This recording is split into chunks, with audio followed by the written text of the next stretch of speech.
kalangan kapal yang membuat kapal jenis SWAT, satu-satunya kapal yang dibuat di Asia Tenggara oleh Putra Kaltim. Seperti apa spesifikasinya? Kita akan mewawancarai engineering kapal ini.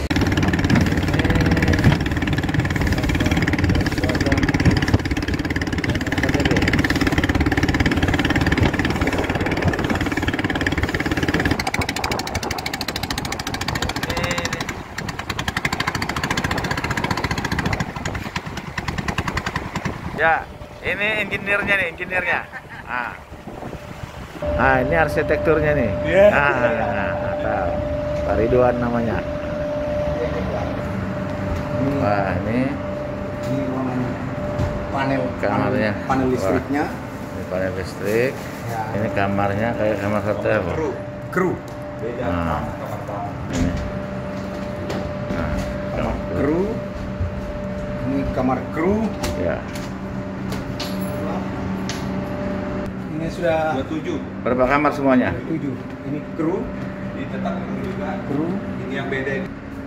Ini. Tempat sauna juga kan? Iya. Mantap ini. Press di sini. Nah. Ini kamar mandinya, ini tempat saunanya. Nanti Waduh. kelengkapannya nanti ini kan di. Ini ngambil gambar saya. manajernya nih. Iya. Sekali-kali lah ketua yang ngambil Wah. gambar saya, oke lah. Ini Ini konsultannya. Konsultan. Ya. Ayo, warung Padang. Waduh. Bensin home-nya boleh di sini. Ya.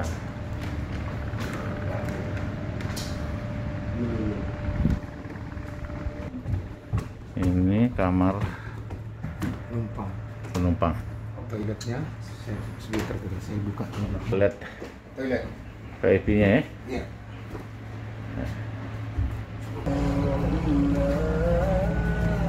Ruangan kemudi.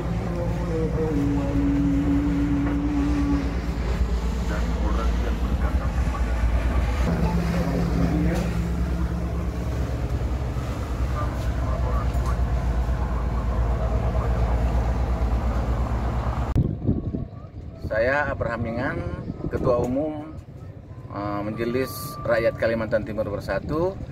Kebetulan saat ini saya ada di anjungan Sweet Robin, adalah salah satu kapal pesiar desain putra daerah yang ada di Kalimantan Timur. Patut kita banggakan atas karya anak bangsa ini. Semoga kedepannya akan memproduksi yang lebih banyak lagi. Kapal Sweet Robin yang ada dan dibiayai oleh pengusaha Malaysia, dibeli oleh pengusaha dari negara Maladewa di Lautan Samudra India. Jadi saat ini kita perlu menyampaikan ini kepada pemerintah Indonesia, khususnya pemerintah daerah atau Pemda Kalimantan Timur, dan harus dibanggakan satu-satunya produk di Asia Tenggara. Sayang pengusaha Malaysia yang membiayainya, otomatis keuntungannya adalah masuk ke negara yang bersangkutan. Jadi di sini sayangnya jika pemerintah Indonesia, khususnya Pemda Kalimantan Timur yang ada di dalam Prusda, ya bisa mengambil kesempatan dalam produk ini, sehingga jika dari pemerintah daerah yang menjual ini ke pasaran luar negeri, maka keuntungan otomatis masuk ke dalam PAD Kalimantan Timur, dan ini satu hal yang sangat besar. Saya Ridwan, perancang bangun kapal Sweet Robin yang dibuat di Anggana, Kutai Kartanegara, di mana kapal ini kami rancang beberapa tahun lalu, kemudian kami desain, dan setelah selesai desainnya kami buat di Kalimantan ini. Karena sebelum kami buat, kami meeting dulu, ada beberapa negara, ada 4 negara yang pengen membangun kapal ini. pertama Cina, kedua Maldives sendiri, ketiga Malaysia, dan keempat Indonesia. Saya berpikir begini, kenapa saya ambil kerjaan ini? Karena saya pikir kalau saya ambil kerjaan ini berarti anak bangsa ada kerjaan, anak bangsa berproduksi, di mana kapal ini adalah satu-satunya di Asia Tenggara. Itu yang saya kejar. Yang saya kejar satu-satunya di Asia Tenggara yang baru diproduksi di Kalimantan Timur ini, di pojok desa. Saya mau perlihatkan pada dunia bahwasanya inilah anak Kalimantan Timur yang bisa membangun kapal buatan internasional gitu, dengan ukuran 42 meter panjang, lebar 14 meter, tinggi 13,5 meter, twin hull, di mana secara teknis di sini twin hull-nya ini yang jadi masalah karena jadi pengapung dari kapal ini.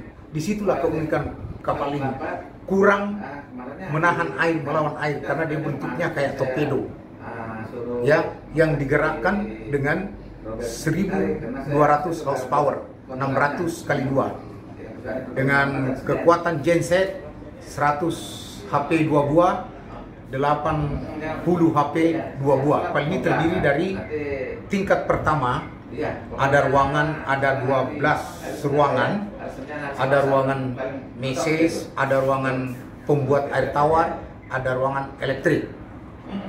Ya, di lantai 1. Di lantai 2 ada restorasi, bar, dan ada 4 ruangan untuk passenger.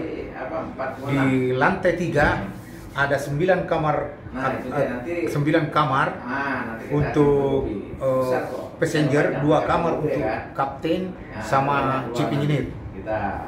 Di ruangan ini ada ruangan kemudi, kemudian di atas ada jacuzzi untuk mereka istirahat santai-santai. Jadi nanti kelengkapannya itu akan dibuat kayak payung gitu loh, untuk beristirahat santai. Nanti kelengkapannya dilengkapi di Malaysia nanti. Jadi ini kapal ini dipesan oleh Maldives, didanai oleh Malaysia, kemudian dibangun oleh Putra Kaltim. Kapal ini dibuat dengan biaya $2 juta, lengkap sesuai dengan ininya, sesuai dengan pesanan. Kemudian kalau kita jual sekitar $7 juta. Itu. Jadi sangat besar keuntungannya kalau kita mau buat sendiri, kalau kita danain sendiri. Jadi Pak Ridwan ini adalah seorang pelaut yang kurang lebih 15 tahun berlayar mengelilingi dunia, kemudian berpindah profesi untuk bekerja di darat, mengabdi di Sekolah Pelayaran Samarinda dan Poltek Pelayaran Samarinda.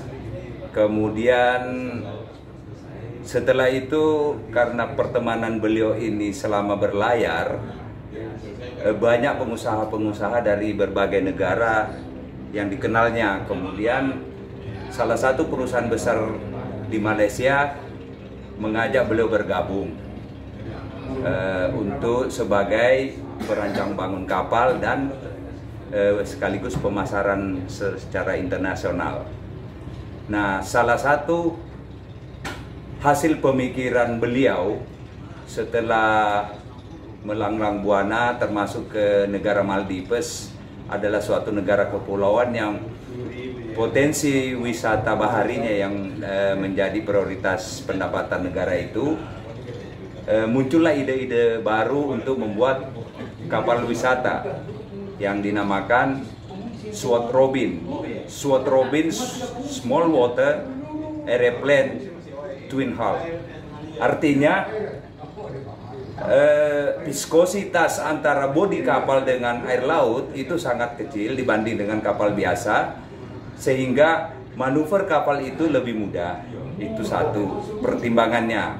Kemudian karena ini kapal wisata, maka tidak menutup kemungkinan wisatawan ingin melakukan diving. Nah, untuk melakukan diving, kalau drag kapal itu tinggi, maka kesusahan dilakukan. Dirancanglah menggunakan dua lambung ini yang setiap saat bisa dikendalikan, bisa diubah drap kapal itu sendiri, lantainya hampir datar dengan permukaan air laut, sehingga proses untuk kegiatan diving itu sangat memudahkan. Nah, itu ide-idenya, sehingga beliau mencoba merancang kurang lebih 8 tahunan baru bisa dibangun itu. Dan kemudian beliau pasarkan ke Maldives, dan salah satu pengusaha besar di Maldives berminat untuk membelinya. Tapi karena kita ini juga sangat kekurangan finance, akhirnya beliau punya akses di Malaysia dengan temannya tadi itu, berani membiayai. Salah satu pengusaha dari Malaysia membiayai. Nah, itulah proses kenapa kapal ini sampai bisa dirancang bangun. Kemudian dari proses perjalanan yang saya tahu itu, bahwa beliau berkali-kali melakukan meeting antara beberapa pengusaha dari Malaysia, dari Cina, dari Maldives sendiri, karena mereka mempunyai keyakinan bahwa kalau kapal ini dibangun di negara mereka, teknologinya menunjang. Tapi dengan kepiawaiannya Pak Ridwan ini bernegosiasi, meyakinkan para pihak bahwa kalau dibangun di Indonesia, yaitu tadi harga bisa bersaing, tenaga kerja memang betul-betul orang yang selama ini berpengalaman di membuat kapal, karena memang beliau juga meyakini tenaga itu adalah hasil didikannya selama beliau menjadi tenaga pengajar. Kemudian keyakinannya bahwa peraturan perundang-undangan di negara kita sangat mendukung. Artinya perizinan itu sangat mudah, dan kemudian lingkungan kerja yang ditawarkan, yang membedakan mungkin di negara lain adalah bahwa di sini lingkungan kerjanya air tawar, sehingga tidak memudahkan untuk terjadi korosi. Itu sebenarnya argumen-argumen yang dibangun beliau, sampai kapal ini diputuskan dibangun di bantaran Sungai Mahakam di Kutai Lama, Kecamatan Anggana, Kabupaten Kutai Kartanegara, begitu.